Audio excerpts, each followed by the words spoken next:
Programme کا باقاعدہ آغاز کرتے ہیں. بلال اظہر کیانی صاحب ہمارے ساتھ اسٹوڈیوز میں موجود ہیں, وزیر مملکت برائے خزانہ اور ریلویز, اور ساتھ ساتھ شوکت یوسف زئی صاحب ہمیں جوائن کر رہے ہیں, ان سے بھی ہم بات کریں گے.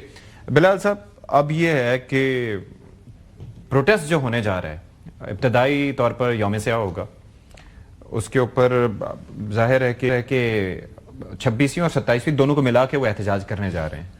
تو کیا آپ دیکھ رہے ہیں, کوئی پریشانی ہوگی, دقت ہوگی, یا کیا لگتا ہے اب کیا آپ نے بہت زیادہ اس دفعہ چیزیں پش کرتی ہیں ٹورڈز دا جوڈیشری جس کی بنا پر اب وہ احتجاج پہ مجبور ہو گئے؟ جی بسم اللہ الرحمن الرحیم. بہت شکریہ سچی صاحب اپنے شو میں دعوت دینے کا. دیکھیے سب سے پہلی بات تو یہ کہ کوئی پریشانی نہیں ہے.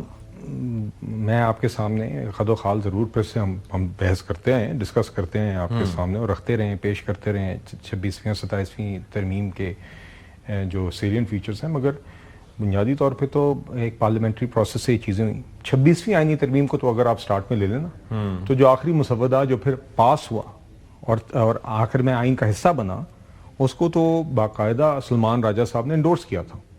انہوں نے باقاعدہ اختتام پہ کہا تھا کہ جو آغاز میں مسودہ تھا اس پہ ہمیں شدید تحفظات تھے. پھر انہوں نے مولانا صاحب کا شکریہ ادا کیا تھا. پھر انہوں نے کہا تھا کہ اب جو مسودہ آخر میں بن گیا ہے یہ اس پہ ہمیں کوئی ایسا اعتراض نہیں ہے. ایسا تو نہیں تھا کہ وہ پہلا مسودہ اتنا خطرناک تھا تو انہوں نے کہا کہ let's choose the lesser of the evil. The point of what I'm trying to say is کہ آخر میں جو ترمیم پاس ہوئی تھی 26ویں آئینی ترمیم, وہ باقاعدہ سلمان راجہ صاحب آن ٹی وی ہیں یہ کہتے ہوئے کہ اس پہ ہمیں کوئی اعتراض نہیں ہے, مگر ہم ایک اور اصول یا جو بھی ان کا تھا اس وجہ سے ہم اس کے حق میں ووٹ نہیں ڈالیں گے, مگر ہمیں اس پہ کوئی اعتراض نہیں ہے. تو 26ویں آئینی ترمیم پر ان کا باقاعدہ مولانا صاحب کے پاس یہ بھی جاتے رہے, باقاعدہ ایک ڈرافٹ جب مولانا صاحب اور انہوں نے ان کو سیٹسفائی کیا یا جو بھی ہوا, eventually they endorse that amendment. So مجھے آج تک یہ سمجھ نہیں آئی کہ اس کے بعد یہ 26ویں آئینی ترمیم پر کس طرح اس کے اوپر اعتراض کرتے ہیں.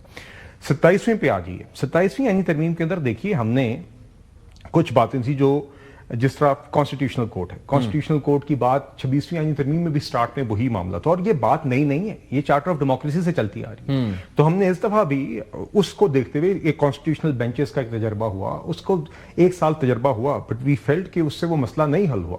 آج بھی کورٹس کا ٹائم کلاک ہو رہا تھا, اور جو انیشل آئیڈیا تھا 15 سال پہلے سے کہ آپ نے ایک کانسٹیٹیوشنل کورٹ کے قیام سے زیادہ بہتر ڈسپوزل آف جسٹس ہوگا, اس کے لیے پھر واپس اس کو پھر سے ڈسکس کیا گیا, اور 2/3 کی حد تک دونوں ہاؤسز میں جب ہمیں سپورٹ مل گئی تو اس کو پھر ترمیم کی صورت میں پاس کیا گیا. اس پوری پروسیس کے دوران 27ویں آئینی ترمیم کی پوری پارلیمنٹری پروسیس, پوری کانسٹیٹیوشنل پروسیس مگر ستی صاحب ایک اس میں بات ضرور کہنا چاہوں گا کہ جو لوگ احتجاج کر رہے ہیں نا, کاش یہ لوگ اس پروسیس کا حصہ بنے ہوتے.